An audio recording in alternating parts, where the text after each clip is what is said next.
welcome to you guys that's watching the recording, and welcome to y'all that's here.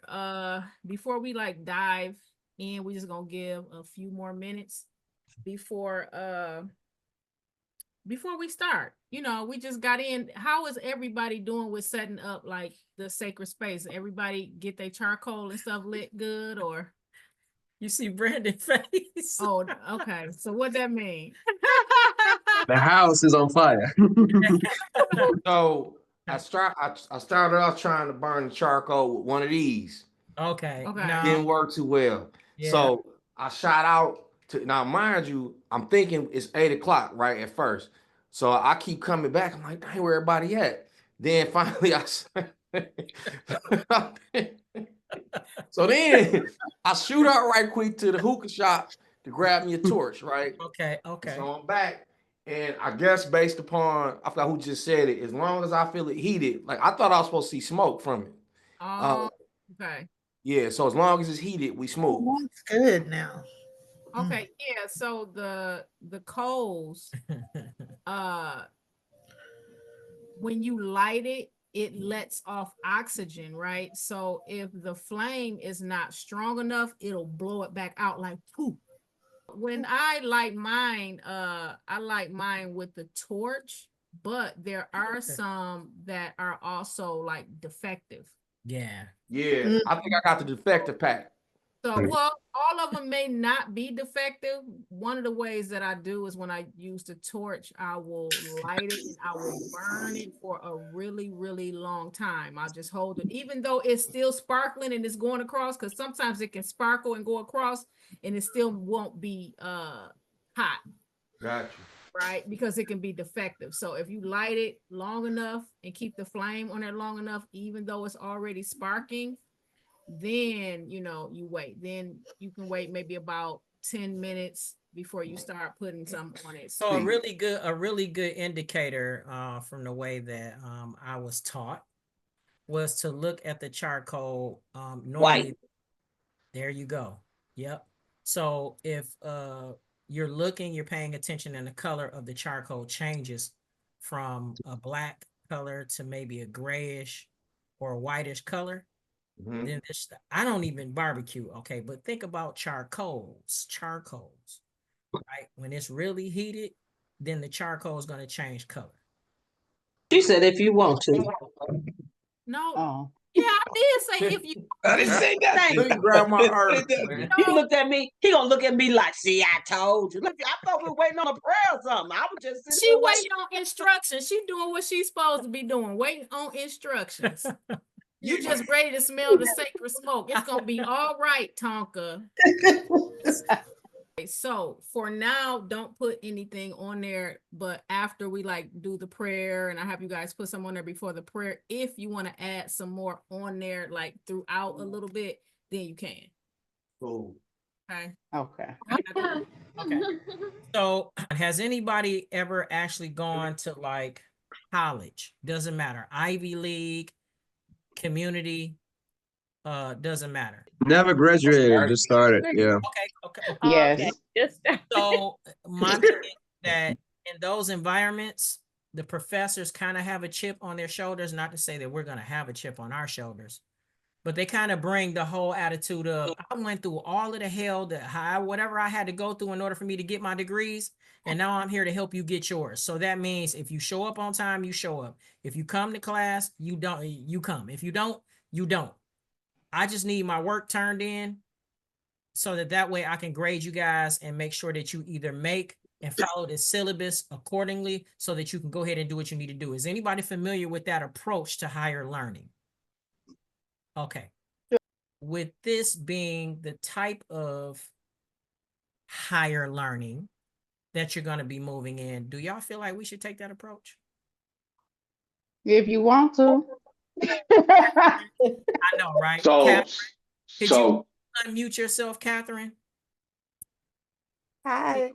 Hi, how are you? hey, Could you explain, first of all, what you said and why? No, I don't feel you should take that approach because then I will have the tendency to just want to do the work and not put in the work. There And you so my goal is to put in the work, not just to do the work. go. Thank you so much, Catherine. Thank you so much. I appreciate that. And she hit the nail right on the head. The environment is going to be conducive for you to explore some of the deepest, darkest parts of yourself, the parts that you haven't really probably even sat down and wanted to face. That's the whole purpose of this. The whole purpose of this is for you to actually move through it so that you can go there, right? You can go there where you were unwilling to go, maybe afraid to go. Tap into that so that you can grab all of the treasures and all of the answers, everything that you need to get out of that and come out of it so that you can apply it to your life and move a million times better than however it is that you're moving now. Question. Those pills you gave us, was they special? Well, first of all, they're not pills Well, you know what I'm doing. connected to prescriptions. They're not prescriptions. They're not pills. Capsules. Those are high frequency microdosing caps. It's a reason why, you know, I added these microdosing caps to the course, the availability for it, and this time, right? It's showing up exactly how it's supposed to show up. Normally and typically a person should be able to function throughout the day as if they had took a multivitamin.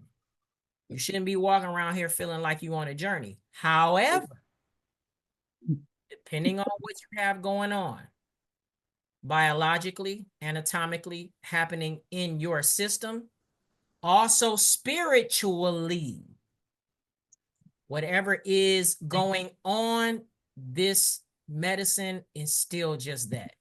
What you trying to say? Right. I don't feel like I'm floating on. I don't feel like what? Then guess what? That might be a good thing. Well, Okay. Can I say something? I just want to say this. Everything that's put into this course, this is a shamanic mirror working course, a journey through the chakras. Everything is intentional. The spiritual bath is intentional. It's all intentional to take you in. Well, I'm in. Well, good. Listen, you're in a sacred space. You just created a sacred space, an environment. That's what I was. What's your diet been looking like? Well, yeah, you didn't tell me I had to fast. I had to eat grapes. I want to eat more grapes. I'm not saying that, Amanda. What I'm saying is, how do you eat already? Don't you already eat high vibrationally? Yeah. Okay, so the point is to take you in. Yes. That's why we are here. To take you inward, and you are showing up exactly how you're supposed to be showing up right now in this week of the root chakra. And we're gonna get off into it even more, but can I at least have everybody introduce themselves? Dang. Yes, ma'am. Well, I'm Amanda Blackman. Look, she gonna from Amanda Black. Hey, Amanda. Hey, by way of Detroit, Michigan. By way of Grenada, Mississippi. Okay, Tonka, you might as well go next. And then when y'all get done, mute y'all mic. Yes, I'm gonna need y'all to practice on mute y'all mic tonight. Don't start y'all stuff tonight, Amanda. I'm gonna need y'all to stay on mute until I didn't know that pill was going. I got to pull it close. I can't see. Well, no, you don't. Just step up, hit mute, and then go back. And when it's ready to talk, when you're ready to talk, step up, hit unmute. Tonka. My name is Tonka Blackman. I'm in Atlanta from 7 Mile. From 7 Mile. From 7 That's it right. I'll be like 7 Mile. 7 Mile. 7 Mile. Do everybody know about 7 Mile? According to Tonka, everybody know where 7 Mile. Everybody know where 7 Mile is. You know where 7 Mile is? It's a mile away from 8 Mile. I'm sorry, by way of Detroit. I was just being. There you go. There you go. Y'all starting y'all stuff already. Yeah, muting. We love y'all, and we gonna send a prayer out to y'all. We thank y'all for introducing yourselves and letting us know where y'all at. See the problem child, right? Y'all see the problem child in the class every week. Okay. Yep, there it is. Go ahead, Saniqua. Hi, I'm Saniqua from Michigan. Mute. Look, there it is. Mute. Okay, next, Tori. Tori. Hi, I'm Tori from Houston, Texas. Hi. Yeah. All right, Miss Coco. Janetta here. I go by Coco. I'm originally from the D. I'm on in LA right now. I just got off work, so I'm driving. But I'm happy to be here. I'm gonna say my little synopsis right now, only because my night is full and I gotta catch a 4 a.m. flight, so I just want to get this out right now. I appreciate Business Shaman. She's been my friend for almost 40 years. Her and Zeno both, I love them dearly. They're my family. And this course is only a weekend, and I tell you what, it's beautiful. It's been amazing. The mirror working has been amazing. The meditation, the spiritual bath last night. I took my spiritual bath last night because I wanted to prepare, even though my schedule has been so hectic. I didn't go to bed until 1 o'clock because I had to get that spiritual bath in. And it with intentions, seeing my herbs, my spiritual bath, and took it in. Yeah, a lot of shit is popping off, and I'm grateful. I'm grateful for this journey. I'm grateful for this course. I'm grateful for y'all to take this time to put this course together. I know how much you put into it, and so I'm thankful. And this is real out here. It's real out here in these streets. So I'm in it for the work, and I'm here to be to hold space for all of you as well. And I'm thankful for each of you. So let's do this. Let's heal. Let's change the world. That's what we're doing. That's what this is about. We here breaking generational curses. It's not a game. I'm what's going on in my life right now, but this ain't no play thing. This is real. So take full advantage of this opportunity and seize this moment and do what you got to do. This is your calling. This is your life. It's ancestral. And that's why I'm here. Because I'm sick of this shit. And if you ain't sick of this shit, then you ain't in it for the right reasons. Do what you got to do. And let's level up. I love y'all. Oh man, We love you too. we love you too. Thank you. Thank you. And man, that's the sentiment. I'm more than sure. Overall, that's what it is. You can go ahead and mute your mic. Thank you so much. Be careful because we know you on the road. Pay Yes, attention. Yes. Hey, Can Angie. everybody mute your mic except for Angie. Hey, it's Angie from Detroit. That's all I got. Okay, that's what's All up. right. It's one of Okay. them kind of weeks. All right. Yeah. Right. Okay. Christy. Hey y'all, it's Christy from Detroit, South Hamtramck, whatever. I'm here to do the work. We see you and your Either red. by myself or when y'all pressuring me. Pressuring you, holding you accountable. That part. The difference. Yeah. Hey, No, listen. I expect y'all to hold me accountable. What about that? Mm-hmm. Zeno's approach is we can take it on like the college. Yeah, we can, but I'm gonna tell y'all ain't about to be spending y'all money on my course and then be sitting up in here and then half doing the shit. and still where you at. When you call to work with us, you call to do some deep work. Don't even waste your time. Don't waste your time unless you really ready to put this work in, because it will change your life. Thank you so much, Christy. We appreciate that. Love Thank you. Sugar. Thanks. Okay. Love y'all. I do We want to love you say this too, about Christy, because she was talking about she wasn't coming tonight because she ain't finished the work.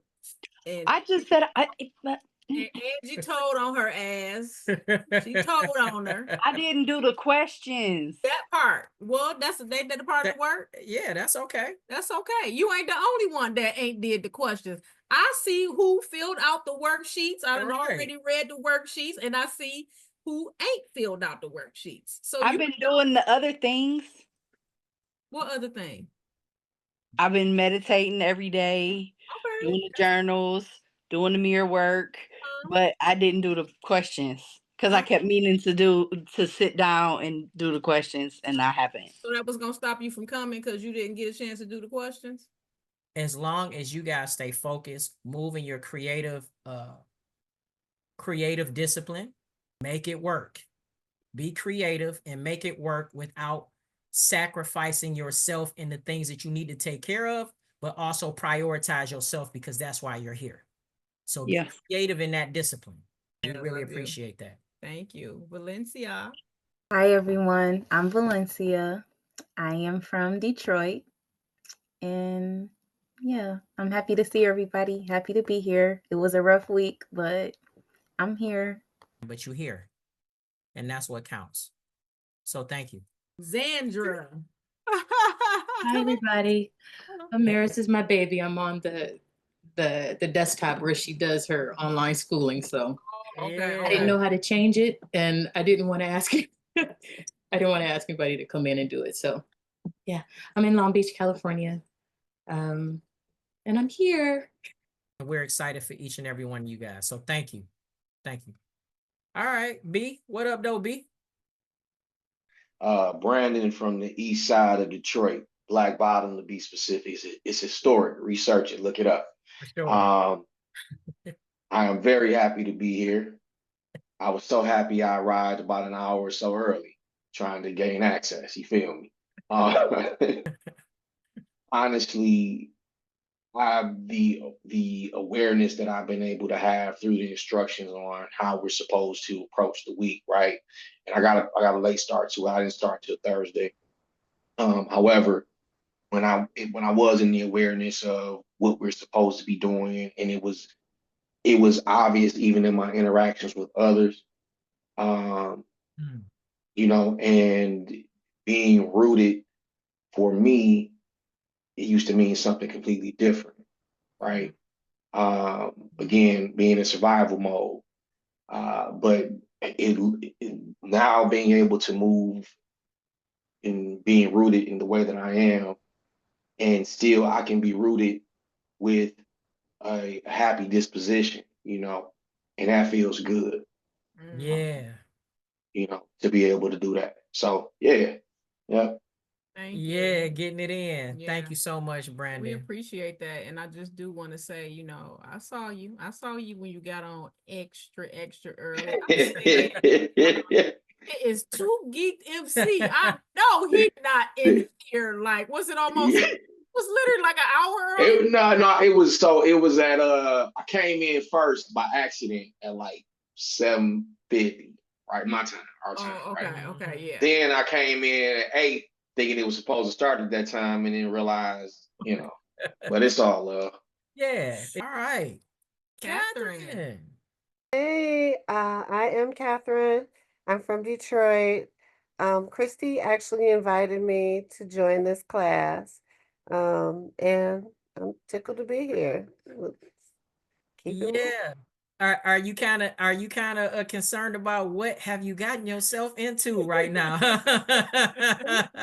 Not maybe a little. Yeah, there you go. I love it. This is all real. It's all raw. I love it because people are showing up authentically, and we all gonna walk through this thing together, and we're all gonna see the transformational process, right? So you're here. You're in for a treat. So thank you so much. All right, Heather. Hello, everybody. I'm Heather. I live in San Angelo, Texas. I'm way out here in West Texas. Happy to be here, excited. I just started my sacred smoke, so. Oh, Okay, yes. thank you. Yes, thank you. All right. Cynthia. Good evening, everybody. I'm Cynthia Douglas from Oakland, California, and I reside in Los Angeles. And I started in with this really late, but I'm just grateful that I'm here, and I'm ready to like clear some of these shadows. Yeah. Yes, that's Yeah. amazing. Yeah. If you're here, it literally means that you are meant to be here. And I always say your higher self is like literally trying to pull you to the place where here it is. where it knows your intentions and your desire and the visions that you have for your life. Your higher self is like, this is the way. So you right here. It feels like maybe you just squoze in and you late or whatever it is. No, you're right on time. Right. So thank you so much. All right, Rochelle. I'm from Southfield, Michigan, by way of east side of Detroit, and I'm just ecstatic. I'm just happy to be here. I'm thankful for the journey and the transition from the soul retrieval retreat to this course. It is exactly the shift that I needed in the behind, so to speak. I mean, really, it really is, has been a spectacular week, just like so many things happening, so many mind-blowing visions and dreams and stuff. So, I mean, I really, for the first time, feel like I'm in alignment with, you know, my higher self and on the right path. I've taken some, you know, chakra courses and stuff like that, but this is like for the first time, really, really something authentic actually happening. I can sense it. So I'm really thankful. That's beautiful. Thank you. you very much. Thank you. All right. Alex. Alex. Hey, hi everybody. My name is Alex Damos. Originally from Ukraine, and now reside in Cincinnati, Ohio. It's pretty much as far as Ukraine is. Yeah. Right. But as Rochelle said, and yeah, same thing. We came in after the retreat, and I feel like this is just the continuation. And I would also say that if you haven't done the breath work, and thank you for the advice, Princella, for doing the breath work. And Coco here, Janetta, yeah, training with Janetta, this just everything just coming together. It's just coming together. Like root chakra, sure. Root chakra got activated so much, we almost burned my pants. Yeah. I didn't even know shit existed like this. So it's yeah, it's all coming together. I'm super grateful to be here and looking forward to seeing how your journeys unfold as well. Thank you. Thank you. Yeah, it's insane. Bro, thank you. Thank you so Yeah. much. I appreciate you guys. Yeah. Question: do everybody got on something red or anything today? I've been wearing red all I week. had on red socks. I just took them off. Okay. Yeah. Heather, your hair is red. You good, right? Good, yeah. See, I got my Adidas shirt on right now. Like, okay. Yeah, little trinkets here and there. See what you got, Amanda? What did you just? Okay. Listen, it's just about intentional. You don't have to walking around looking like Homie the Clown. You don't have to walk around with red What on. Homie the Clown? And then when he have on all red? Yes, he did. Okay, well that's what I'm saying. You don't have to walk around with red shirt, red pants. You know, just something intentionally. You know. When I was getting prepared for this meeting, and I was cleaning my, what's the name of the bowl? The Abian bowl. What's the name of the bowl? Shell? The abalone shell. Abalone. Abalone shell. Yeah. No kidding. I was in the kitchen, and as I was cleaning the bowl out from previously, I literally saw me, or I saw you, Priscilla. Like my hands were your hands. Mm-hmm. And I was telling Tonka, it was like me having to be the guide for my family. But it was me walking, I don't want to say in your shadow, but your presence was there, if that makes sense. I don't know how to really describe it, but I was moving the way and cleaning and saying, and with that energy. Oh Yeah. wow. Yeah. I thought that was interesting. So yeah, and then you wondering why you come into the session feeling, you know what I'm saying, elevated. You already was moving in elevation. But I didn't know it until I kind of came out of this little, because you know how it took me way in, and then okay, I'm like, I told Tucker, okay, I think I can feel myself, but my hands and my feet are cold, right? But my body's hot. So I'm just like, it it was kind of like an inner outer body experience almost. So that was just interesting. I want to welcome everyone that is here for this live coaching session. This will be our first one after the introductory call for the week 1, the root chakra, the journey through the root chakra. And I want to say welcome to the ones that are here, and I want to say welcome to the ones that are watching the recording. We're gonna go in. So if you guys can go ahead and maybe take your sacred smoke and add sacred smoke to it. If you have a lot of ash on there, clear some of the ash off. So make some space on the coal. Yeah, make some space on the coal. Don't do it with something that would melt, okay? And then that way you can go ahead and then add your sacred smoke. Mine is up here, so I'm just gonna stand up and do it here. I'll go into it very, very briefly. Once you guys do that and everybody is done, we're going to go ahead and open up with the prayer. And then after that, we go ahead and get into it. If you don't have sacred smoke, if you got the spray, you can do all of that. I'm going to do all that. Thank you. Thank you so much. Yeah. I'm like, bring it on over here. Bring it on over here too. Well, that spray is something else. I just want to say it smells so good. Yeah. Oh man. No. And then ceremony, I gotta be honest. This spray in ceremony is like rebirth. It's like life. When that mist hits you in ceremony, it is nothing like it. I'm telling you, whatever is on you, when that spray hits you, it's like it's cleansing. Okay, so everybody except for Janetta, bow your head and close your eyes. And I'm gonna go ahead and say the prayer. We can go ahead and get started. I know. Divine Spirit of all, spirits of light on the earth and the ancestors who walk with us unseen, we call upon your wisdom and your strength.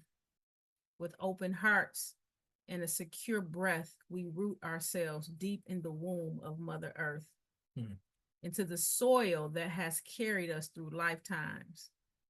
As the great trees stand unshaken by the winds, so too do we anchor ourselves in the truth of who we really are. May this space be blessed with safety, trust, and sacred expression. May our voices rise from the depths of our being, speaking the truths we have long buried, freeing the energy bound within us. With each word spoken, we release. With each breath, we heal. May the fire of transformation burn away fear, doubt, and illusion. May we stand firmly in our power, grounded and unafraid. Ashe, Aho. Ashe, Aho. So I understand that like engaging in root chakra work overall is like a very essential practice for people who are seeking to now create some type of stability as it relates to them not just feeling grounded, but moving in a state of them being grounded, right? And that means that there's a level of stability and balance and a level of security that you're now moving in. That means you're now doing the work to clear the way so that you can feel stable, you can feel secure, feel safe, and just in your being and in your life as you're moving through it, right? We do know that it's associated with grounding and survival instincts and all of that, but it's very important to also understand that the root chakra is the energetic base for all of the other chakras to stand on, so to speak, and to be able to flow. If that root chakra is off and balanced, guess what? Then that means it's going to be connected to some other chakras, and those are going to be imbalanced. And people are feeling that spiritually, emotionally, physically. It's happening.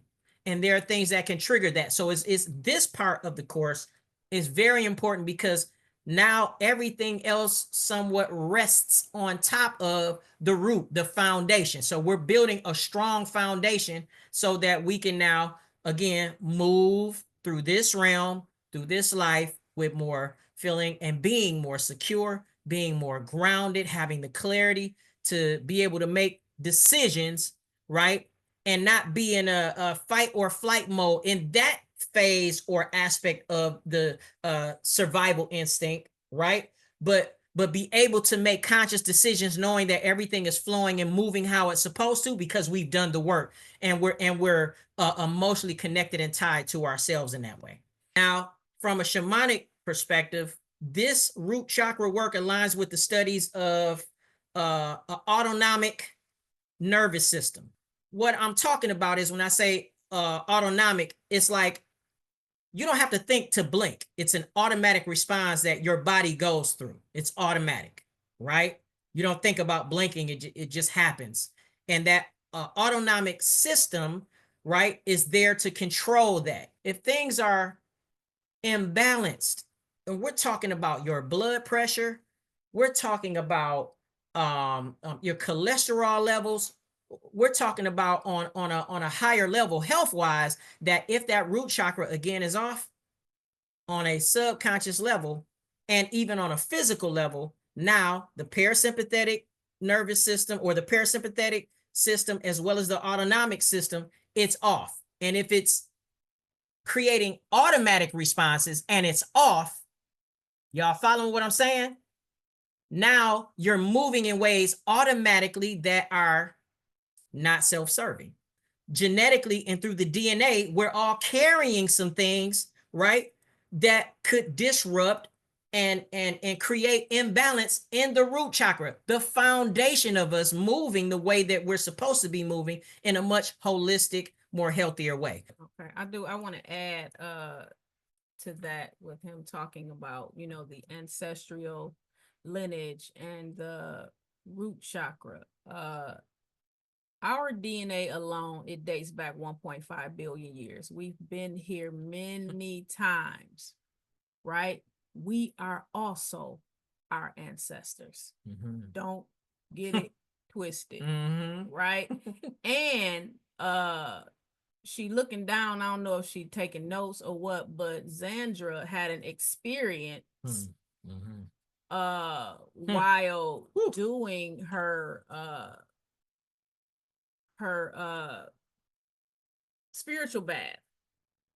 And she reached out to me and was like, oh, wait a minute, hold on.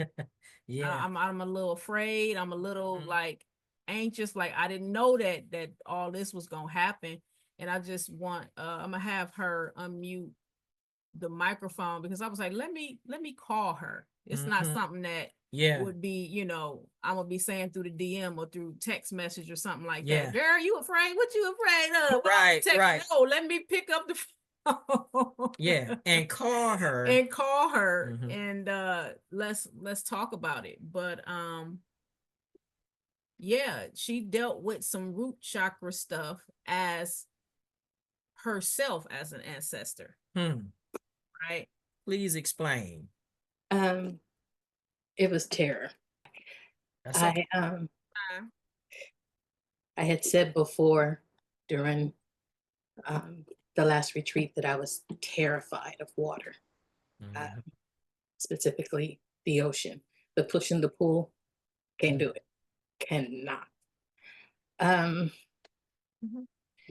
so I was reading over the instructions about doing this, the sacred bath, and I was like, you need to submerge your whole body in the water. Not a good idea. I did. And you know how you hear, like if you're on a ship and you hear that knocking sound, and you hear the water and you hear that knocking when you're underwater? So that's what I heard. And instantly I was someplace else. And I was like, fuck. I'm on a ship and I am not okay. I am not okay and I'm not gonna be okay. And I had to hurry up and sit up, but I did not want to stay in the bath. But I made myself stay in the bath. And so then I said, okay, you know, you got to shake some shit off. So, okay, let's submerge again, but you know, let's keep your nose above water. Yeah, maybe that'd be a little better. But I had a lot of difficulty staying there, and the reality of what has happened was a lot for me to handle. It was a lot, and it's kind of triggered some things that I didn't know it was going to trigger. I didn't know that there were triggers.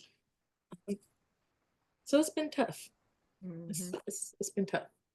Yeah. So what she experienced is herself in a previous life drowning. Yeah, right? I couldn't breathe. When we spoke, I was like, well, here's the thing. It's about the things that's hitting. You are stepping into unblocking your root chakra. When you are stepping into unblocking your root chakra, the point is to get down to the root cause on why you got the issue in the first place, right? Ancestral things, ancestral lineage can cause blockages in your root chakra in this lifetime. Right? It's not just, oh, I'm just concerned about my bills, or oh, I just don't feel safe in my body. Like, it goes beyond that. You know what I mean? The root chakra is connected to the feet, the bones, the colon, right? Muscles. It's deeper than that. And so, you know, she said that she felt like she did the wrong thing by submerging herself in the water, but it was her higher self that told her to do it anyway, so that she can have that memory, right? Your subconscious mind has recorded everything, every experience that you've ever had in this life and previous lives. She was supposed to tap in because she had been dealing with a lot of fear. Period. Before the sacred bath even came to her house, before she even signed up for the course. The reason why you're here in this setting for this course is because ancestrally, our ancestors are like, yo, we chose you. You're the chosen one to rectify things in the bloodline that either we didn't have the strength, we didn't have the courage, we didn't have the fortitude, we didn't have the tools, we didn't have the resources in order for us to be able to do. And then we walk through life and we're wondering why things somehow just kind of show up the way that they show up in our lives. But if we really get down to the spiritual essence of who we are as individuals, then there has to be that connection, because scientifically, within the DNA, genetically, the coding is saying your grandma, your grandfather, your great grandmother, your great great great great great great great great great great great great great great great great great. It's a part of the identity, your specific identity. Somebody else's root chakra issues is going to be completely different than somebody else's root chakra issues, right? Some people have overactive root chakra. Some people have a blocked root chakra, and it can be things from, that's why one of the reasons I had you guys fill out the worksheets at the end of the week, because it's about reflection, you know, childhood trauma, right? Whether you've had attachment issues or certain childhood experiences can cause blockages in the root chakra today. And so until you are ready to intentionally go in and unblock it, it's your root chakra. It ain't nobody else. My root chakra ain't nobody else's root chakra. You can't do nothing for my root chakra. I got to do it for myself. Yes. That's why we're here. Root chakra, fight, flight, freeze. You know what I mean? Fear, safety. You know, all of those things are a part of identity. The root chakra. You know what I mean? Yeah. And you know, even though the earth star chakra is even more connected to our ancestral lineage, but the root chakra, it also truly is, connected to that too. And so that's something that she experienced. Is there anybody else want to kind of talk about how the root chakra showed up for them this week? It's just listening, and it's hitting home to me, and it's bringing. So my eldest daughter, she's 22. I was just saying how I'm just listening, and how the medicine it's bringing everything home right now. It's hitting home. It's having me recall. And I was listening. My daughter's 22 years old. She's on her own spiritual journey, right? She's at where I've been, pretty much. And so what I'm watching in my children, even in her, is anxiety. Has been a theme in most of my life, all of my life, to be honest with you.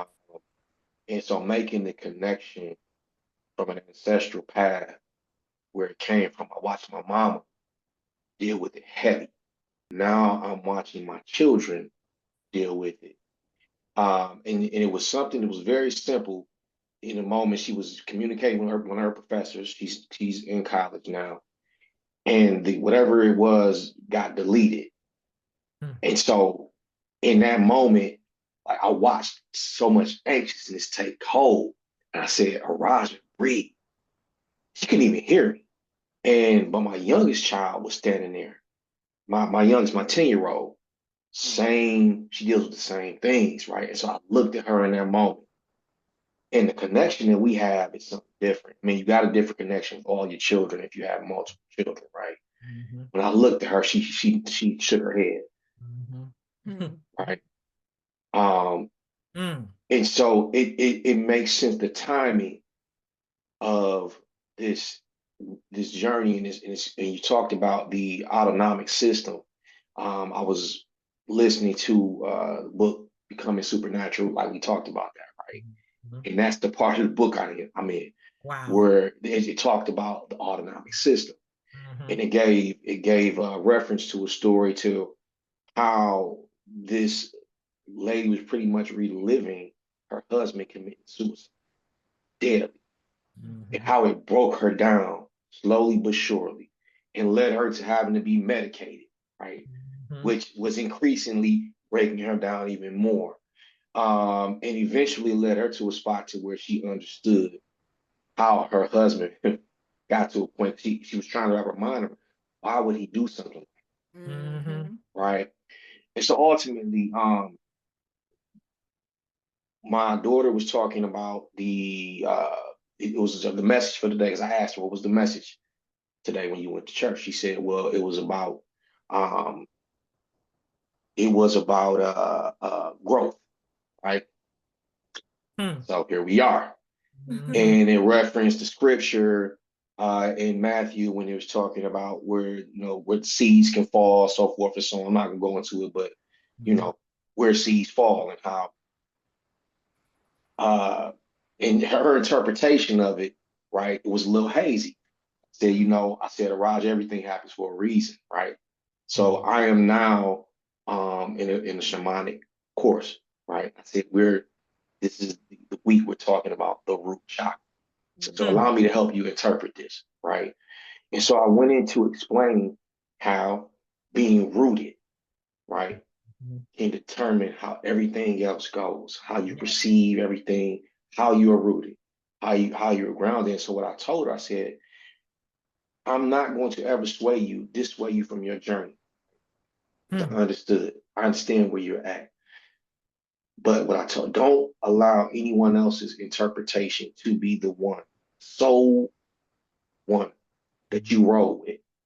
I don't care if it's a pastor, a bishop, whomever it is, right?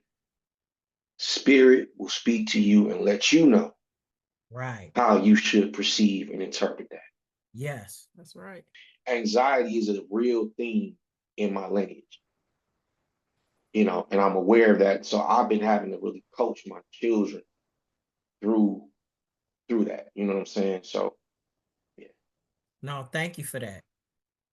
I don't even want to elaborate anymore. I think y'all know what's happening, you know, and what this really is. It's all purposeful. See, the root, the foundation, that's got to get filtered.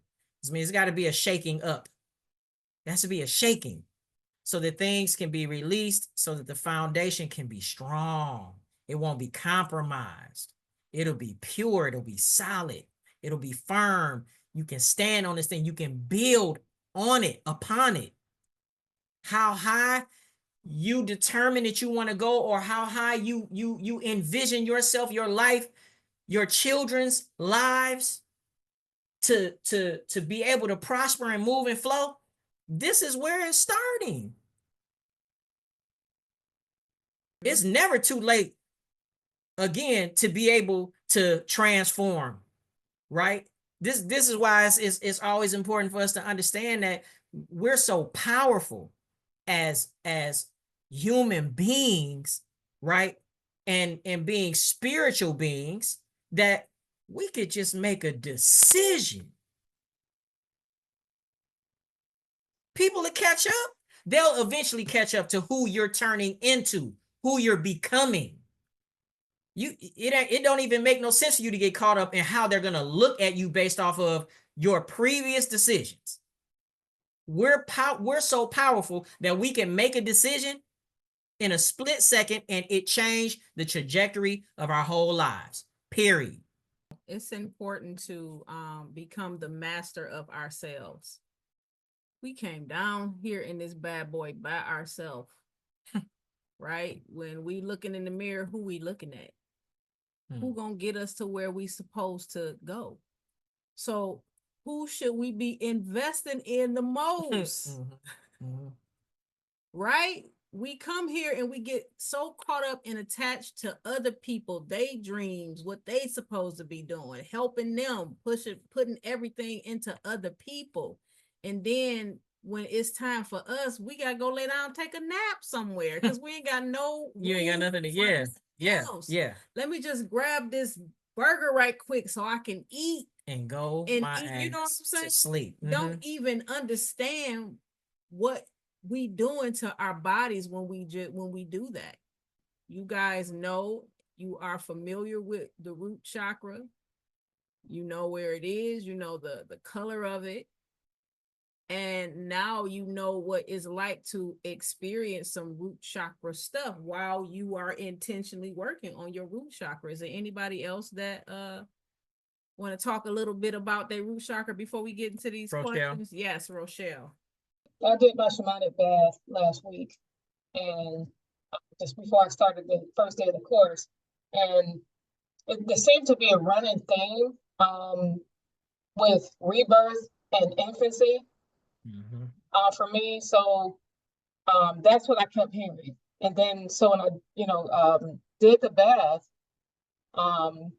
it was like I immersed myself in it, and then it was like the spirit took me back to when I was waiting to come here and being called forth, and I could see just that presence, that spirit that I am, the soul, getting the instructions. And I remember it was just showing me like this portal, and there was somebody standing there with me. And I remember then just being a baby in the water, in the bath. And then as I was getting out of it, I happened to look down. I didn't have the lights on. I just had maybe one candle burning. And I happened to look down and I could see a shadow in the water. And then I started saying, what? I mean, how do you see in the dark, like in the water? And it was like it just started like kind of coming into view, and it was just this figure, and it was me. And I was just saying, oh wow. So it was pretty much like this mirror in the dark, in the water, showing me, you know, you are reborn into this. And so what I did was looked up a few words. I looked up identity. I looked up present or present, to be in the present, represent. And one of the meanings that I got for represent was active, moving, energetic representation. So yeah, energetic representation, even though it says it's like you look in the mirror and it's a reflection, but it was more than a reflection. It was like I saw the reflection, but a representation means to be active and energetic and moving. So I said, well, okay, what am I here representing? I am a representative. And so I was sent here. I had an instruction. Somebody was sent in there. I came, I incarnated. So my thing is now is, what do I represent? Who do I represent? What am I a representation of? Right. So it's not just you're a person, and then existentially you think, what is the meaning of life? And you go through that, but it was like, wow, this is like really, really by design. There's a particular time that you come here, you're a representative. And it doesn't mean that, oh, okay, you just walking in the footsteps of your mother and father. No, you are a representative, and that's the journey I'm on. I am here to discover what I represent. Okay, so that's that. So going through the meditations, this was another experience that was so deep. You know, I enjoy those. It's like I saw so much, and I kept saying as I was listening to the meditative, you know, the walkthrough, I kept saying, go deeper. I want to go deeper. And as I said that, I just felt this openness and this expansion, like in the depths of my being. And I can feel it opening up. And then at the time when they say take the deep breaths and pull it up from the feet, and then let the, you know, and it activates all the other ones. So I was able to look down into my soul, and I could see the funnel, and I could see it spinning. And I was looking down, and I could see this like crimson red, crystal clear. And I looked all the way down into the center of the earth, and it was just so deep, so expansive. It was way down there. Then all of a sudden, this like crystal mist came up, and all of these flowers, and then the mycelium started coming up, and it was like kind of like overtaking me. Now that was, so as soon as that happened and the meditation was over, I just kind of lied there for a minute, and then I just drifted. It was like something pulled me into this dream state. And here it comes, this opposing spirit.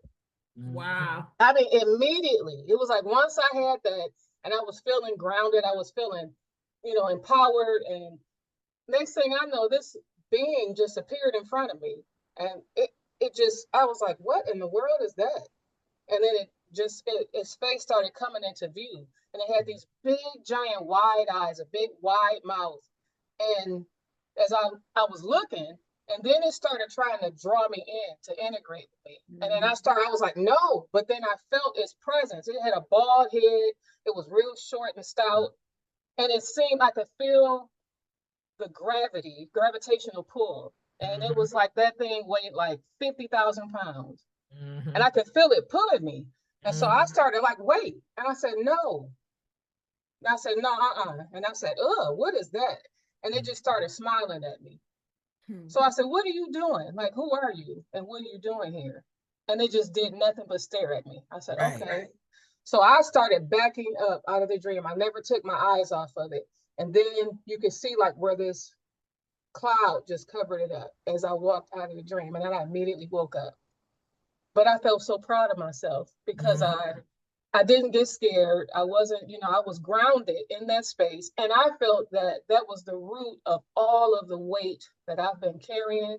You know, just everything, all of my life, everything I've thought about myself, the physical, you know, insecurities, just everything. It was like all at once. That's what it represented. That embodied all of that fear, all of that, just every single thing I could think of. It was so heavy, but I was so thankful because I realized that by releasing that and acknowledging that, okay, I know what that is, but I didn't let it take hold of me. And it was right before, it was right after I did the live. So it was like trying to strip that away from me. Because remember, I told you, I said, I don't know. I when I was younger, I had a lot of social anxiety, just a lot. I mean, I could not find it to, you know, within me to really socialize with people. And I know they say, oh, that has a lot to do with your sign and everything, but it was still a little bit more than that. There was just something that gripped me with fear, you know, just being around people, expressing myself. And I remember you all telling me you got to work on your throat chakra and the root chakra and the sacral. And I was just like overwhelmed just by even being on the call. It might not seem like it, but I don't know if you saw, it was like the nerves were trying to set in, and I had to fight past that just to say, okay, just step forward, be seen, it's okay. And so it's just been a powerful time. I can, when we go back, you know, through the questions and everything you start asking, I can share, I've had so many dreams where I'm in people's conversations, I'm in their space, I'm having these dreams like that, just so many. I've had like 6, and I called family members and they said, oh my God, like, what is going on? How did you know that? And I'm just saying, it's so powerful now. And then my sister said, well, because my mom said, well, you've always been able to have these dreams. And my sister said, oh, but it's more powerful. She said, it's getting stronger. Like it was some kind of being, because she realized. And so they're watching. It is. Yeah. And so I am so thankful. I have never felt this grounded, and I've had so many other experiences, so I'll let somebody else talk, but it's been something. I say this a lot, but I do understand a lot of things that I say be going over people's heads. You know what I'm saying? And I say it over and over and over again. Sometimes I'll be like, man, I done said that so many times. Don't nobody want to hear it. Don't nobody need to hear it, but it still be going over people's heads. And then when it happens, they be like, oh, I'll be like, that's what I've been trying to tell you for the past 2.5 years. Or right. Like, oh, now I get it. It's like the aha moment. But I say this often, we are an extension of God, the creator, right?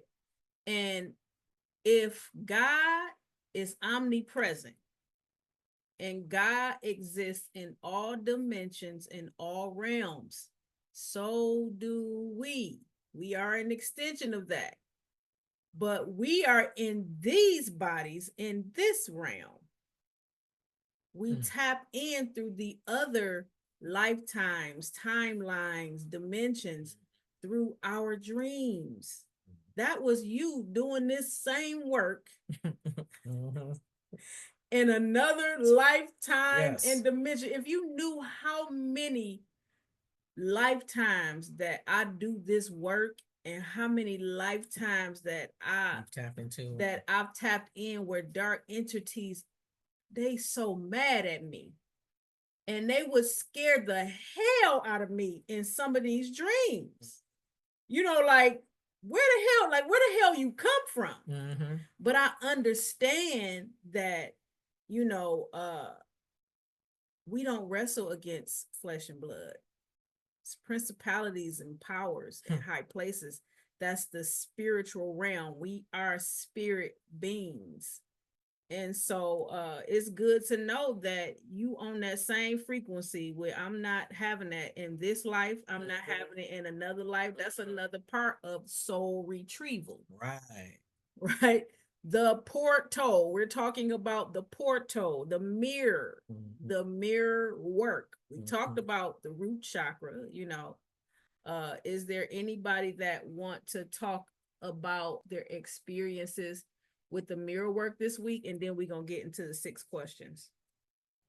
Well, when I first did the mirror work, I'm gonna be honest, I think that is the first time I looked at myself in the mirror. Like look in my eyes. Cause I was telling Amanda, I don't think I recall ever knowing what my eyes look like. I think probably the last time I looked at myself in the eyes like that, it's probably a kid. Wow, hold on. Now, you know, Hold on. Do y'all hear that? Do y'all really hear how we as human beings can just go through this life, go through this world, deal with all kinds of things, allow it to settle inward, carry that stuff around, and now you said since you were a child, Yes, sir. And now look yourself in the mirror for the first time. Please continue, if nothing else, for me to let me know, how did you feel? I'm not saying that you have to speak on that now, but I'm saying to hear you say that, I know at some point you had to grapple with, damn, you know, how I'm feeling right now as you look in yourself in the mirror. Well, like I said, over the years, I have looked at myself in the mirror. Like I'll look over there and say, I look nice. I like all what I got on. I'll get my haircut, be like, damn, I'm cute. No, I'm fine. You know, I am who I am. I'll go over there. I'm the man. You know what I'm saying? But I've never taken the time to actually look in the mirror, look at myself, and then look me in the eye and talk to myself. Right. And doing that this week, the first day, it was sad and hurt because I seen myself as a child and realizing that I never spent time with myself or talked to myself. And I'll be 50 years old this year. And that's the part that bothered me, that I never took the time out. Like you said, I've been living life, doing this, trying to be a daddy, trying to be a husband, trying to be a son, trying to be all these things, and never took the time out to talk to Tonka. And doing the mirror work, that first day, it was, I think we got started on Wednesday. I think it was Tuesday or Wednesday. That first day, it was looking in the mirror was the hard part, right? But after we finished and we said the affirmations and new stuff, the rest of my day, it was like it was clicking. Everything was just popping. I wanted to do this, it was doing that. I went to work, it was doing that, because you know the way I work.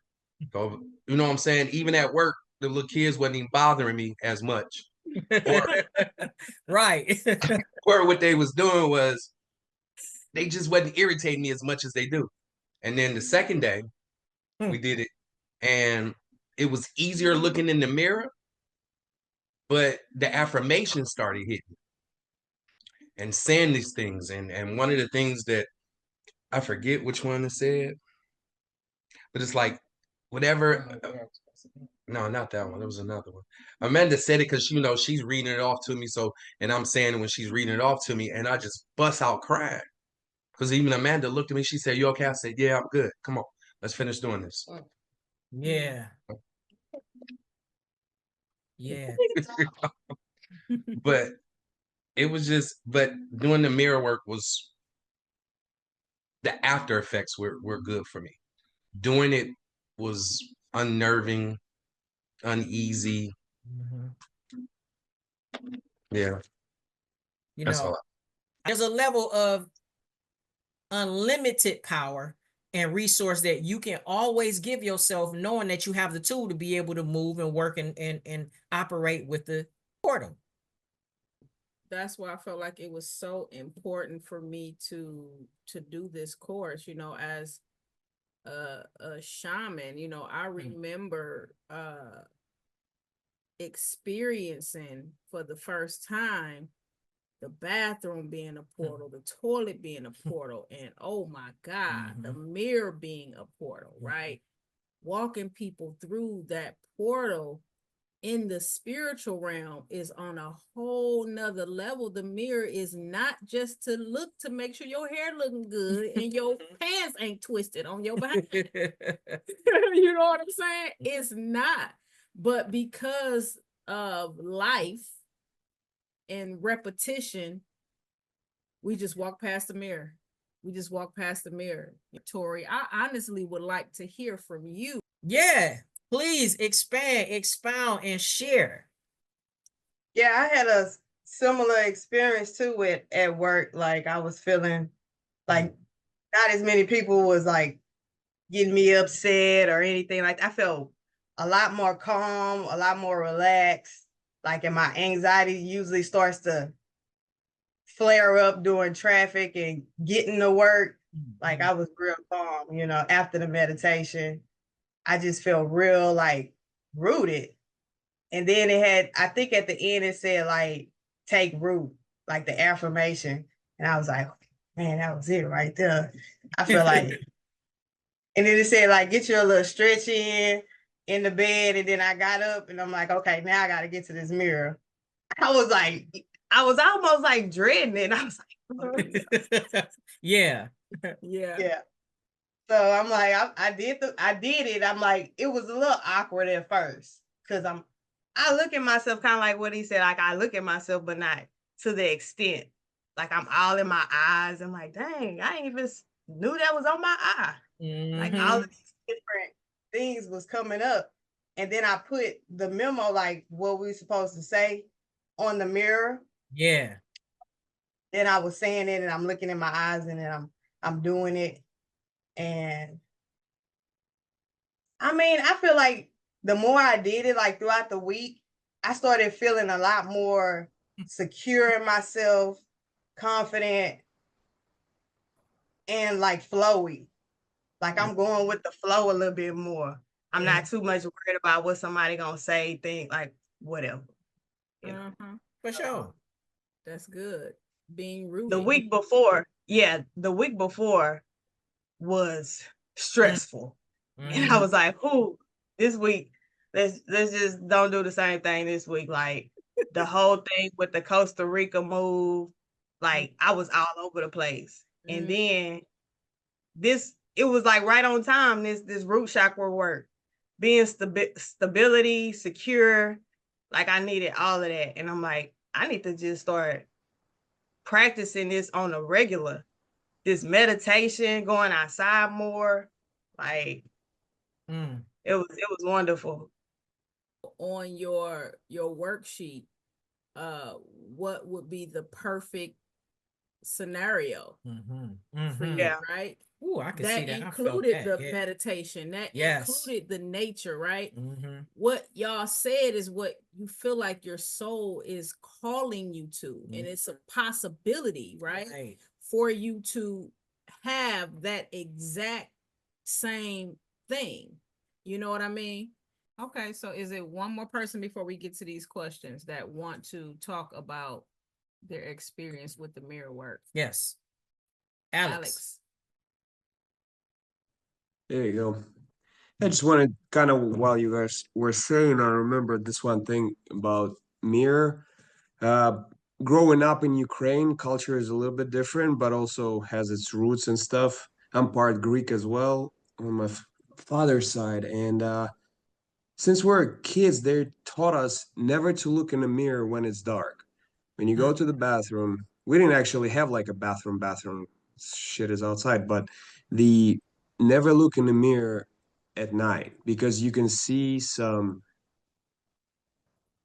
like a different version of yourself that's not a pleasant version to look at. So like that's been a fear, not a fear, but the like advice that I've been following for a very long time until I met you guys, and now just after the retreat as well, looking in the mirror that is dark, and yeah, like looking now with confidence and stuff. And what Tonka said to really as well, looking at yourself to that point as well. But I also really wanted to add about the generational, the stuff that we've been working, this root chakra. Now, for the first time, I feel like I've experienced my own roots, my own. I saw ancestors, and feeling like working during the retreat that we had. I felt like I was working with others ancestors, and I feel like advice for myself and advice for others. I feel like what Brendan said about his daughter. And I tell this to my sister because she's got the gift, but she's not willing to use it. Right now, she feels kind of tired and a little bit afraid, but she also has a 6-year-old daughter. And last week, I gave her this sentence. I told her, whatever you're afraid of dealing and don't feel like dealing with, your 6-year-old daughter will be dealing with this shit.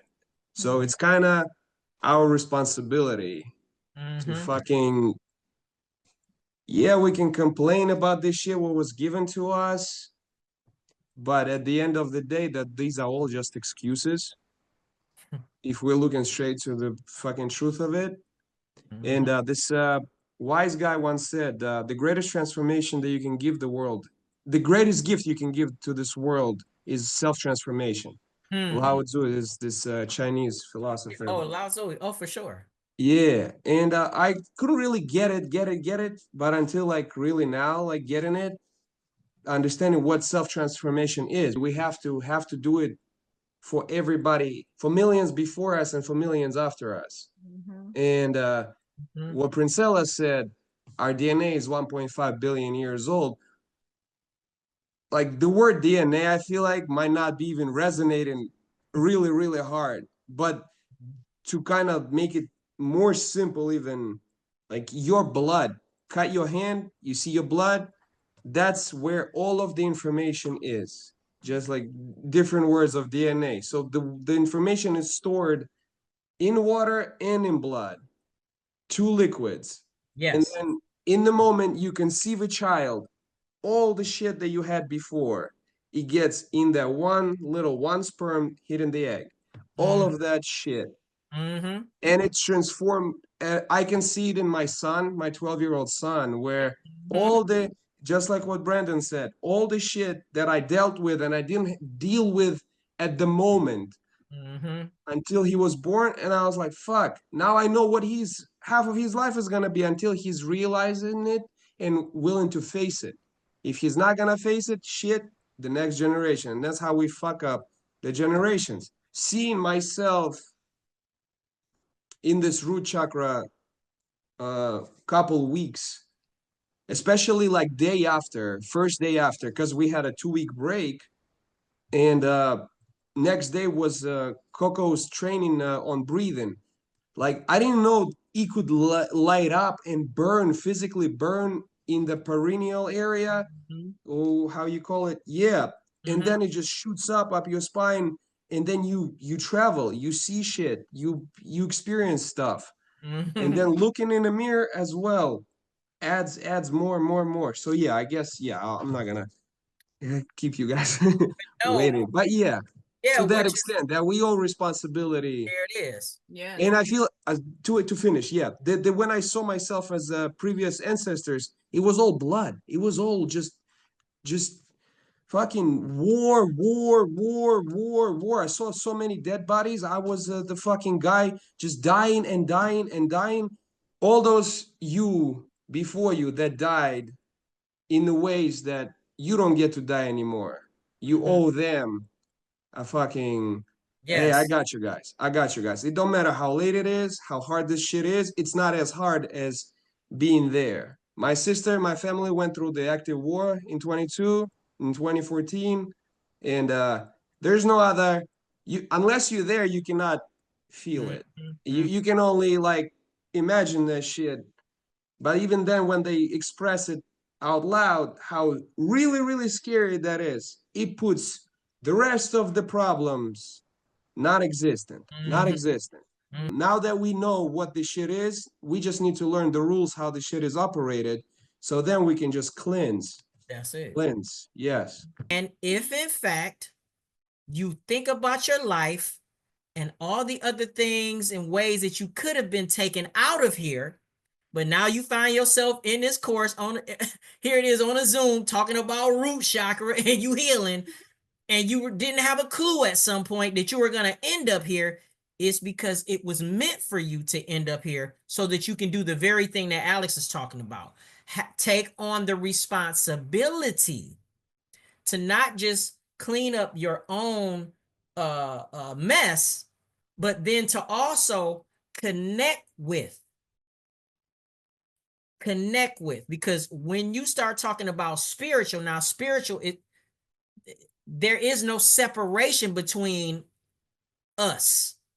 We are energy, we are spirit.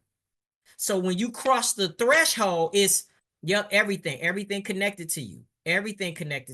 You can find yourself somewhere ground level with just your head above ground in a scenario somewhere where you're in a whole nother country and your ancestors are dancing and moving around a fire, just to show you a glimpse of this is something that is connected to you in your DNA. that you're a part of, and you may have to do the research to figure out what in the hell was that. You know, just like he said, the blood and the water, right? When you think about the blood, more than 50% of your blood is water. Something that's inside of your blood is called plasma. It's so much life in plasma that they will buy your plasma. They will buy it. It has so many healing properties in your plasma, and your plasma is 90% water. So she stepped into that water, which is also her. Yes, there you go. And that's the trigger. That's the connection. The relationship between water and earth. That's synonymous. And that's what you have in the bath. Water, you have earth, you have sacred, high vibrational frequency type herbs in there. Intentions put in those herbs. Vibrations and frequencies. And prayers being spoken, right?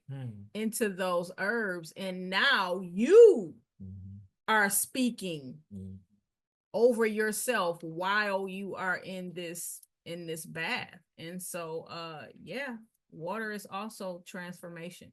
Okay, so how we're going to do this next part is I'm going to ask the first question, and once I add the first question, just one by one, I'm going to have you guys to unmute your microphone. We'll call the name out and just answer what you wrote down, these 6 questions, these reflection questions that I sent in the email. Yes.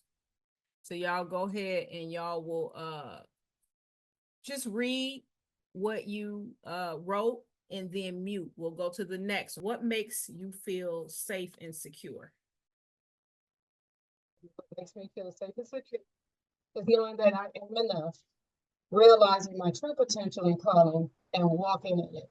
Otherwise, I feel like for me, it's just simply just going through the motions, a matter of going through the motions. So that's just what I wrote. Just knowing that now I feel more safe and secure in that. Brandon, what makes you feel safe and secure? My ability to analyze and problem solve makes me feel safe and secure. Also, the way my wife touts me, reference that she has for me, gives me a sense of security. Tonka, what makes you feel safe and secure? Being my vulnerable self around non-judgmental people, which is me just being silly and laughing. Okay. Yeah, I think what he's saying in essence too, this is how I resonate with it. You really realizing that you can be able to assess and recognize a safe space, so you could just move in a level of authenticity that it seems as though maybe you're unable to in a lot of areas. So that's really important for you to have, to first be able to recognize where that space is, so that you can just be your authentic self. And the goal, Tonka, is ultimately allow people to earn the right to see that level of vulnerability and authenticity from you. Yeah. People have to earn that. So that's what you're walking into right now too. Yeah, don't just give people y'all vulnerability. They gotta earn that, right? Yeah. They not willing to put the for themselves. They don't care about your vulnerability. They will use it against you. Yeah, that's really the game. Will. That's the game right there. And ain't nobody got time for that. No. So thank you for that, bro. Yeah. Yeah. Yeah. Amanda, what makes you feel safe and secure? Okay. That is super. Okay. A clean environment. Bills paid. Okay. And inner peace. And self-awareness and understanding that this body is not who I am. Woo. Now, watch this. I'm gonna ask you to read what you said, put it in order backwards. So the self-awareness, then something else you said, then being able to pay the bills and whatever. Can you read that backwards for me? Because then watch how this come off. Go ahead. Self-awareness. This body isn't who I am. Right. Inner peace. Bills paid. Yep. And a clean environment. Guess what? You just gave yourself the roadmap to that when you read it backwards. As you dig into the self-awareness and you now begin to be even more familiar and become more intimate in your body, it's going to do what? What was the third thing? A clean environment. Nope, that's the last. Inner peace. Inner peace. No, that's the first. No, it's the third thing. Well, let me count it. Watch this. Once you have inner peace, guess what's going to happen? Your bills going to end up getting paid. You're going to end up walking in abundance. You're going to end up building and expanding and taking over territory. And you're going to make sure that where you tread is clean. That's the roadmap. I love it. Yeah. Woo. Inner peace, clean environment. You already know you're called to, we're all called to it, but you are called to having a clean environment. Yes. Especially if you're going to be dealing with herbs. How else can I say it? Like Pachamama came to you. You know what I'm saying? So you're learning even more of who you are and not being afraid to move forward in that. That by continuing to tap into who you truly are, because you are not that body, even though you have that body, but you use that body to tap in. You have that body to be able to live clean so that you can show others. Yes. Wow. Very good. Very good. Thank you. She said very good. Appreciate that. Thank you so much, Amanda. Thank you. What makes you feel safe and secure?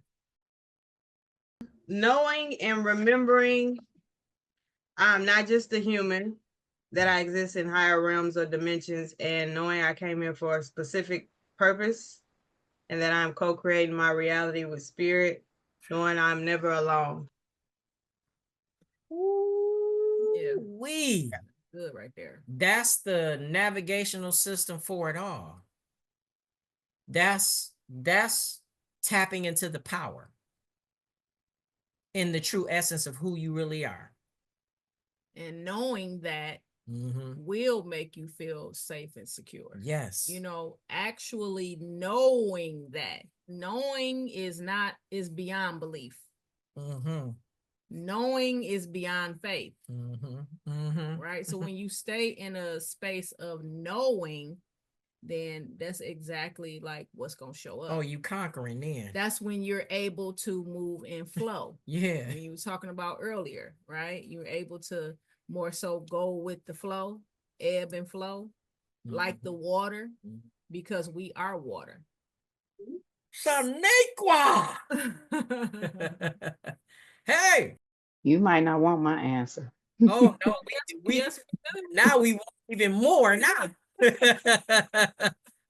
Whatever your answer is your answer. It ain't no judgment. This is a judgment-free zone. Whatever your answer is, it just is what it is. Yeah.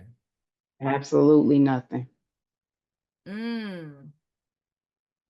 Absolutely nothing. What does that mean to you? Absolutely nothing means makes you feel safe and secure. I think that I am tearing down walls of what I thought once did. And trying to figure it out as I go. And at this point, nothing make me feel that way. Wow. Oh, man. I feel that. I hear you. Guess what, y'all? That right there is when you know you done tapped into a level of surrendering. And you like, you know what? I ain't trying to hold on to nothing. And when you make that decision to do this kind of work, listen, sometimes your whole world is turned upside down, and what you thought was important at one point in time ain't it, you know, because you're being called to a higher frequency. Higher frequency is just different. Transformation is different, not the same, right? And sometimes when we're going through these transformational, transitional processes, we may not know what makes us feel safe and secure. It makes sense. That's why I said I feel that. I've been there. Yeah. You know what I'm saying? Like, okay, like, now what? Now what? Yeah, Now what? definitely like now what? Now what is the being open? Continuing to do the work, continuing to intentionally go within, and you'll see. You'll see. You know, sticking your feet in the grass and hugging on trees, that's the part that make you feel. I'm so glad you I said know you remember that. Nature is just so happy. Yeah, we just talked about that. Thank you for being so transparent. For real, for you real. already know. I mean, You're welcome. this is where to do it. You know what I'm saying? This is where to do it in community. You know, when you have, you know, other people with the same intentions. Ain't nobody in here and no competition with nobody. Ain't nobody in here, you know what I'm saying? Got no agendas. We up in here to putting this work, vibrate high and put this work in, right? For our own lives. Exactly. You know what I'm saying? So I appreciate Thank that. you for that, Thank you. Saniqua. Thank you. Christy. Is that a Minnie Mouse house coat you got on? That's a Wonder Woman robe. Stop playing with me, Wonder Woman. Doom, doom, doom, doom, doom, Wonder Woman. That was, come on now. All the world is waiting for you. Dun, dun, dun, dun, dun, dun, dun, dun, dun. And the powers you possess. Dun, dun, dun, dun, dun, dun, dun, dun. Hey, y'all Come on gotta now. I grew up in that era. Y'all can't play with me now. All right. Yeah. You got to get up and spin 3 times. Yeah, you gotta wear your lasso at, girl. Okay. Yeah, see, look, Xandra I over there. cannot figure out how to unmute myself. Okay. So yeah, what is it? What makes you feel safe and secure, Chris? All right. I did my questions. Hey. Raise the roof. Hey. Okay, here I go. Knowing that I'm always growing. And because I had said at first, like showing up as my authentic self, but then when everybody started saying, or when you guys kind of started saying that to everybody, things started hitting me a little bit different. And I started thinking to myself, like, well, not only that, like, a situation today, when me and Valencia and Angie were talking, it made me think about, I guess what makes me feel safe is knowing that I'm always growing and I'm always giving myself grace for today, like for who I'm growing into today, as much as I grow or as little as I grow today.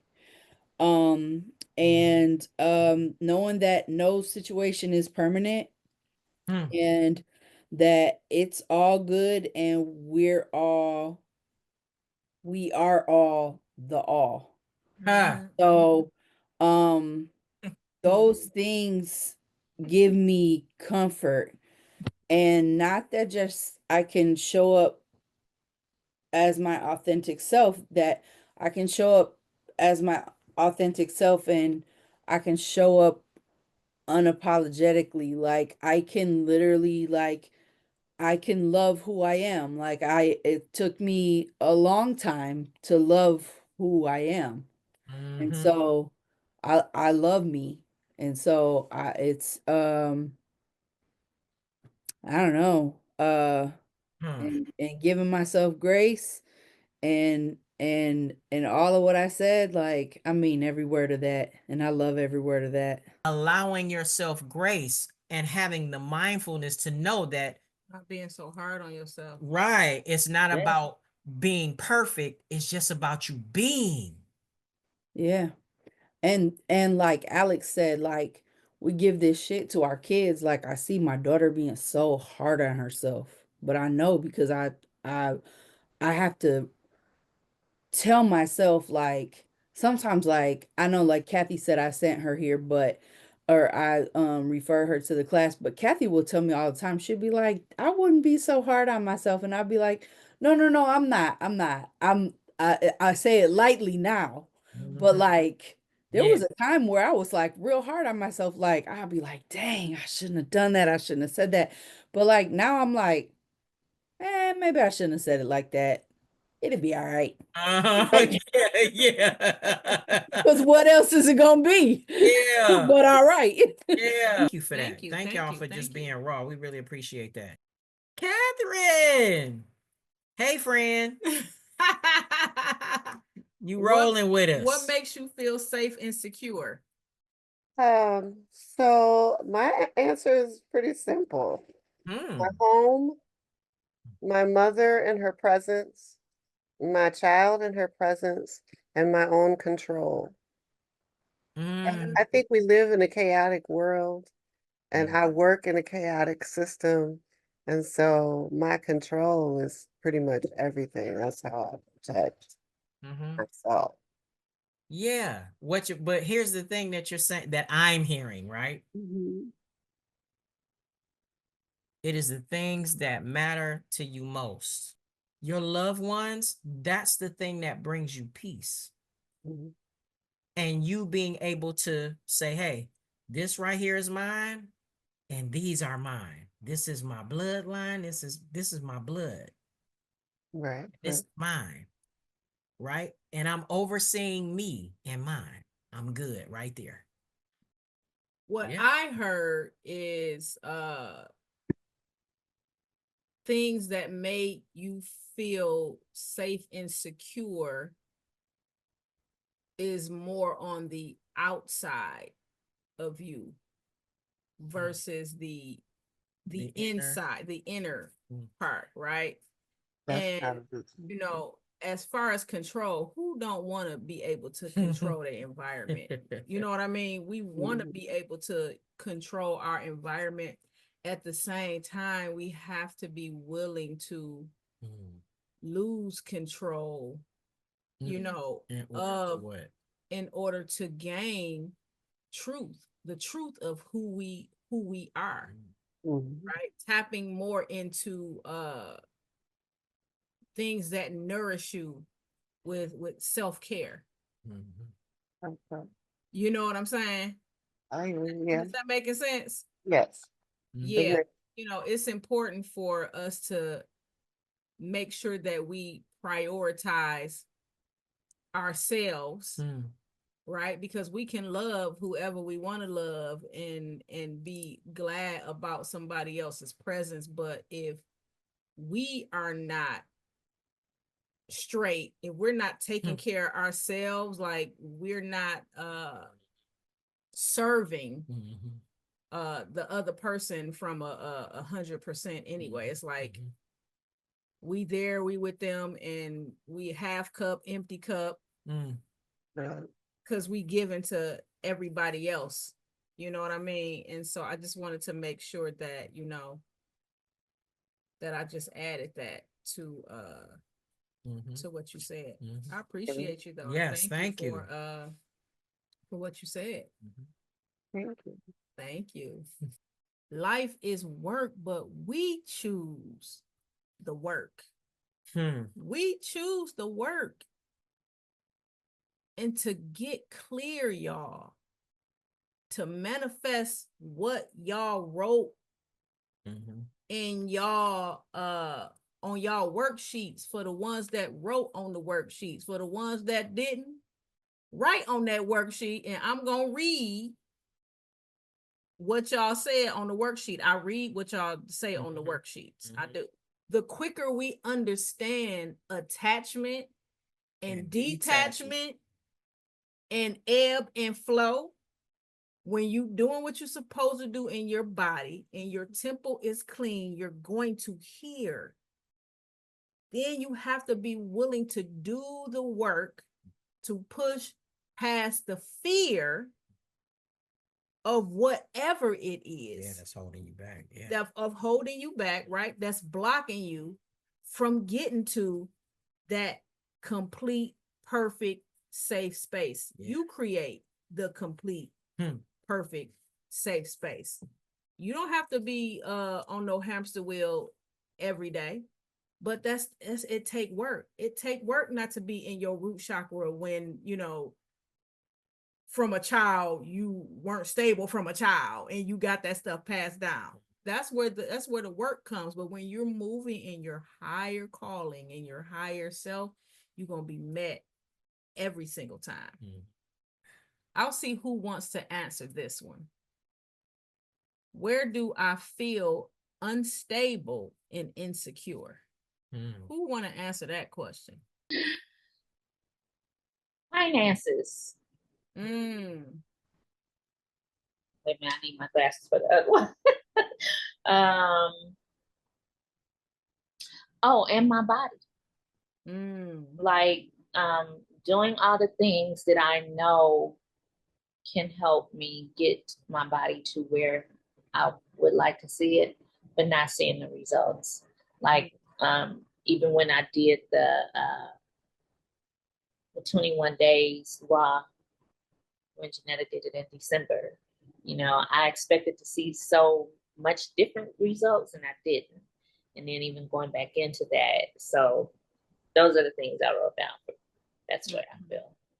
Okay, let me ask you something. When you did the raw, did you do a detox with the raw to cleanse out your intestinal tract, or did you just do raw? I just did the raw. Yeah. And so that's an aspect too, that, you know, when you want to change and you want to see bigger, larger, better results, the best thing is to remove the body of the toxins. So that, you know, that's like, say it all the time, from your mouth to your anus is 32 feet long, right? So we have things that's backed up in there, and we can put all the vegetables that we want to put in there. But if we ain't got the toxins out, those vegetables just gonna sit there, and our bodies is not gonna absorb the nutrients that it needs to absorb, right? So it's just about being even more, you know, intentional. But I know when you decide to just go to raw, that ain't no joke. So you like, let me focus on this first. But I did just want to say that. Yeah. And okay, as well, honestly, as far as the time frame, because I know we live in expectation. It's like, yo, I'm doing this for 21 days. I feel like I need to see these type of results. But at the end of the day, I think a better approach is just to allow us to kind of get rid of the timelines. I feel like now, you know, a lot of times it's just better for us to make lifestyle changes, period. Like, yo, I'm doing this. Like for me, I'm going in the gym and I'm working out. If I miss a week, that's okay, because I plan on living weeks beyond the week that I missed. So I don't have a major timeline on that. This is a part of my lifestyle now. And because it is, the results are going to come. I ain't even trying to give it no timeline. I'm just changing my lifestyle. I'm starting to see muscles and all that. So I'm like, all right, I see your muscles coming in. Because at first I was like, I got a little something, y'all. I got a little something up in here. I ain't even flexing, but you know. I was like, you've been going to the gym Monday through Friday. Where's your muscles at yet? Where they at? Monday through Show them Thursday. to me right now. But no, I see them. See what I'm saying? I'm just picking with them. I'm going to have one person answer this question. What grounds me in times of chaos? Alex? What grounds me in the time of chaos? Been a lot of chaos times, and since the childhood kind of shows what I answered before, knowing that this shall pass too. That's it. Just knowing that I'm gonna make it. It doesn't matter how long, shit. Even the chaos shall pass. And from the recent revelation is the breath.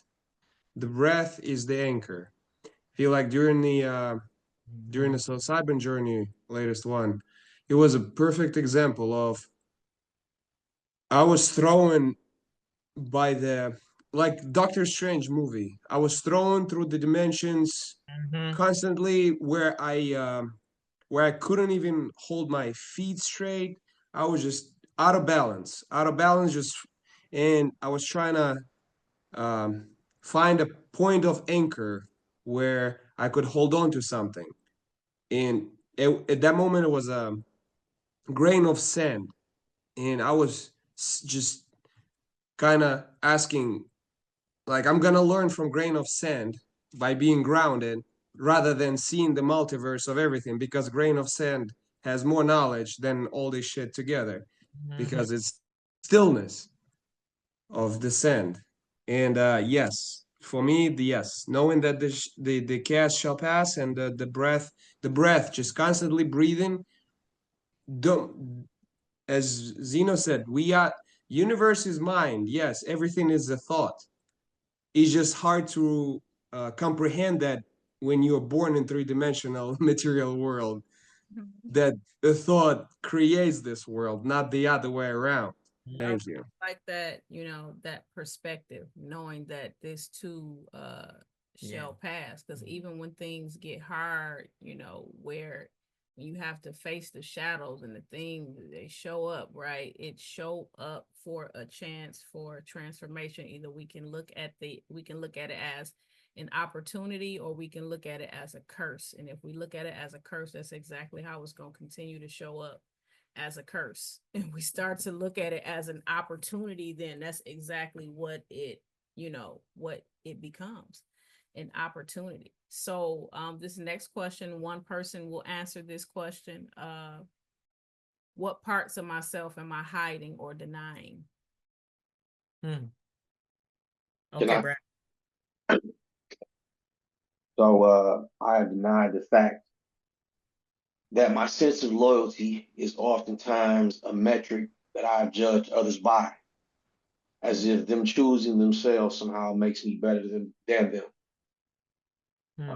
When honestly, I have also chosen myself at times when others have depended on me most. I weaponize my sense of abandonment while basking in the victimization. And at the same time, I've abandoned others. A lot of times we do. We make mistakes. We look at people, and then we judge them for the decisions that they make, not realizing that in essence we've actually done the same thing. It's based off of what we feel like we need when we need it. Yeah. We got two more questions. One person is going to answer this question. What story am I telling myself that I need, but clearly no longer serves me? Like you have a narrative in your head for a long time, and then you get past it, and like it's still there a little bit, but you're healed. So, or not healed, but you're past it. So you think like, I'm good. Like I already dealt with that part. Right? But it still runs in the background. That's where I'm at. Okay, so this is the story that I'm healed. You're always healing. You're always growing. And it's always shit coming up. Especially if you're on a journey. Yes. And I thought like therapy, church, like all this stuff, like I was like, man, like I'm good. Like I dealt with everything. I forgave everybody. But like I guess going back to I don't know if I said this earlier, but like some things are like ingrained in us, and it's because of how we were raised or treated, and like that makes us react in situations and deal with people or things the way that we do. And and it might not even be from parents. It could be like what Rochelle said about, people at church or just grown people.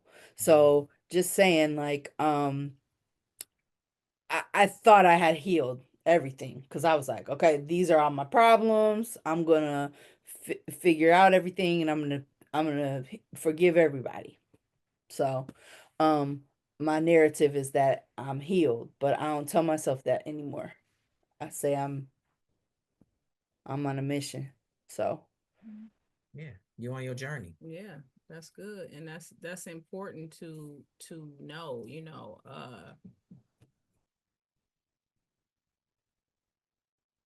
to think that we are healed.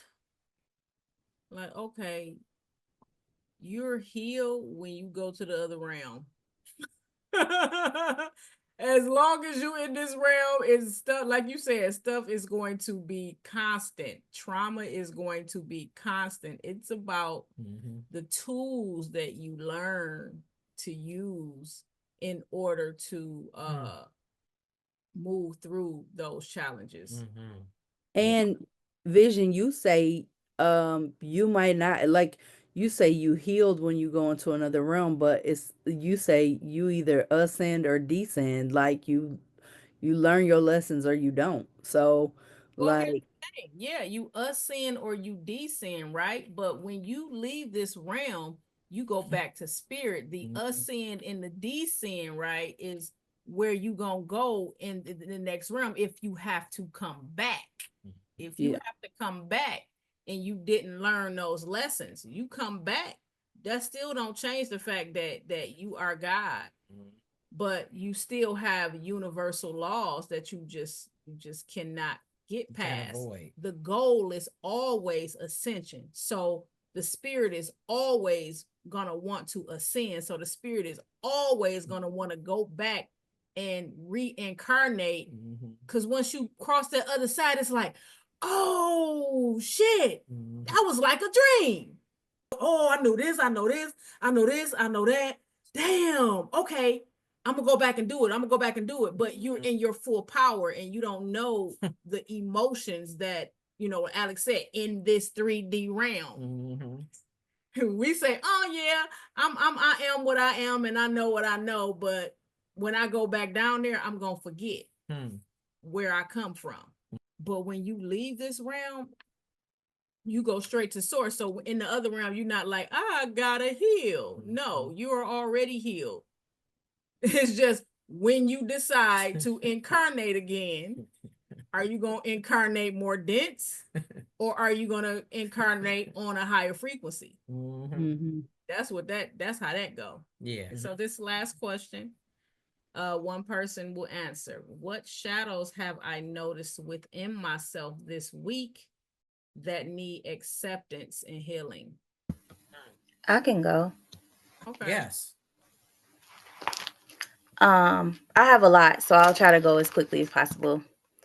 I have thinking that my worth is associated or reflected in my relationship outcomes and financial state. I determine my worth. Allowing things others say and do and think to encourage the way I move because of how they feel about themselves and are projecting. I do not define myself from the influence or input of others. My path is unique. I am not meant to have ongoing connections with everyone or every experience I have encountered. I am enough. I do my best. I have done my best.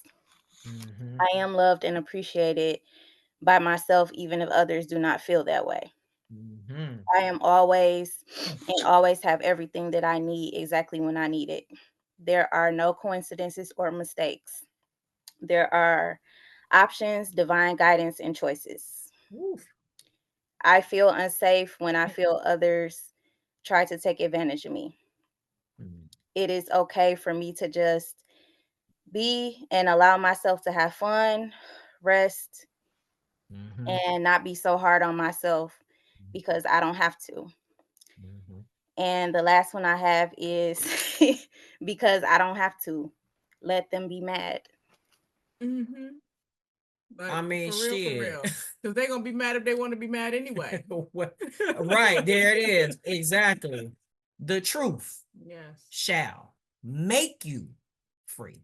Make you. Yeah. So when you move in that level of authenticity, you hold yourself accountable.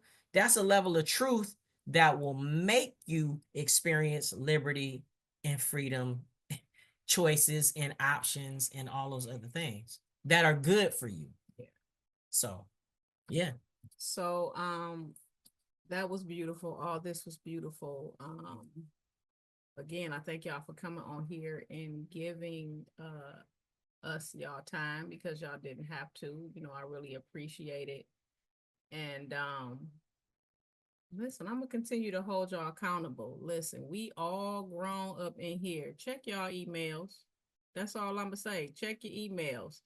You'll have an email that will come to you maybe a few times a week. One will be checking on you to see how you doing, you know, through your root and your root chakra. If you want to reply to that, reply to that. I may reply back to that. You know, you have another one that is going to remind you of the of what to do for the rest of the week, and it'll have the Zoom link. And then you'll have another one that will remind you for the ones that's doing the live. They will have the live coaching session, not the pre-recorded ones, the people that get the course after this is done.